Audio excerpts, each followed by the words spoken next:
faire pour résister aux mensonges et à la délation de quelques stipendiés pour avoir la paix au Cameroun? La réponse dans cet éditorial du samedi 9 mars 2024 avec le capitaine de vaisseau à Tonfac Nguemo Cyril Serge, chef division de la communication du ministère de la Défense. De l'avis de certaines personnes et entités de la sphère politico-médiatique, la dynamique socio-politique actuellement vécue au Cameroun, en dépit ou plutôt grâce à ces épisodes parfois chrysogènes et localement limités, se présente comme une opportunité à saisir à tout prix et surtout au prix du mensonge et de la délation pour se bâtir une notoriété à l'échelle internationale.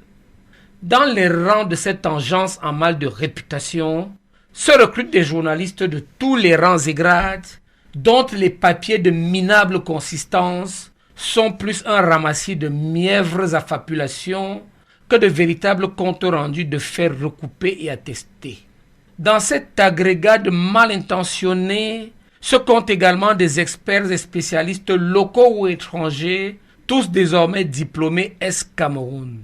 De curieux personnages qui trouvent en nos malheurs un terreau à leurs funestes élucubrations. Il en est ainsi de certaines organisations non gouvernementales, bien sûr télécommandées, dont l'opacité de la cécité n'a d'égal que la capacité à tronquer la réalité. En réalité, en vérité, il s'agit de pseudos humanitaires dont le sens des affaires jamais n'aura autant été affûté. À l'image de charognards sans vergogne, c'est à qui vociférera le plus fort, c'est à qui usera le mieux de l'inversion accusatoire, au point de déplorer le manque d'empathie des victimes envers leurs bourreaux. De leur avis à tous, le Cameroun n'a pas encore assez souffert de la noblesse unitaire de son peuple, ni assez cher payé son refus de se soumettre au diktat des nostalgiques du temps où l'hégémon était érigé en valeur universelle. Les attaques contre les civils et les militaires, engagés dans la construction des infrastructures de développement, les tentatives d'imposer un voile d'ignorance sur notre jeunesse, la destruction de pans entiers du tissu économique, la fabrication d'épopées sanglantes pour faire intervenir des forces étrangères, toutes ces menées visent un double objectif, à savoir retarder l'essor économique du Cameroun et infliger à nos populations les affreux tourments de l'indigence intellectuelle, sans oublier les inqualifiables souffrances de la détresse matérielle. Il va sans dire, et oui, il va sans dire qu'en favorisant la manipulation et l'ensauvagement des communautés cibles, l'enténèbrement découlant de cet état de misère généralisée facilitera la mise en pièces du Cameroun. Juste pour rappeler, et oui, juste pour rappeler que l'insécurité dans le nord-ouest et le sud-ouest est consécutive à des contrats signés entre des fonds spéculatifs qui misent sur les ressources naturelles de ces régions et des compatriotes avides d'argent et lobotomisés à qui il manque la partie de cerveau abritant l'esprit patriotique. Il s'agit donc de la vente d'un territoire et de ses richesses, toute chose que l'on ne possède pas. En d'autres circonstances, pareil acte serait qualifié d'escroquerie s'il n'était à l'origine des innommables violences perpétrées par ces stipendiés.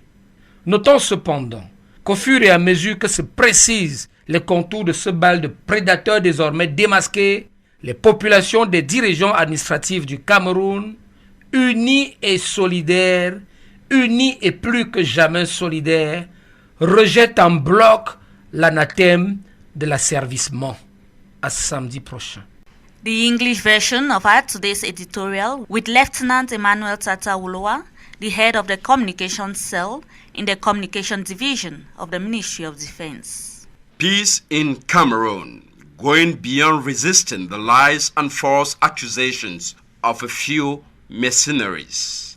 According to some people and organizations in the political and media spheres, the current socio-political dynamic in Cameroon, despite or rather because of its sometimes tense and locally limited episodes, presents itself as an opportunity to be seized at all costs and above all at the price of lies and false accusations to build up their international reputation. This breed of bad reputation includes journalists of all ranks and grades, whose flimsy papers are more a collection of sentimental fabrications than true accounts of cross-checked and verified facts. This group of malicious people also includes local and foreign experts and specialists, all with certificates obtained in Cameroon. Strange characters who find in our misfortunes a breeding ground for their disastrous rants. It is the same with certain remote control non-governmental organizations whose opacity of blindness is matched only by their ability to distort reality. In fact, they are pseudo-humanitarians whose business acumen has never been sharper.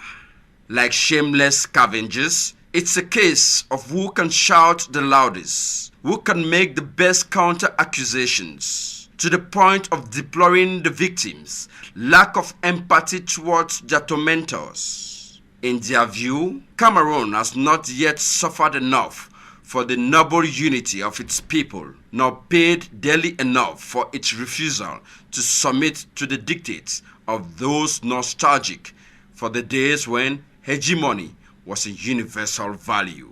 Attacks on civilians and soldiers involved in the construction of development infrastructure attempts to impose a veil of ignorance on our youth. The destruction of entire sectors of the economic fabric and the fabrication of bloody epics to attract foreign forces.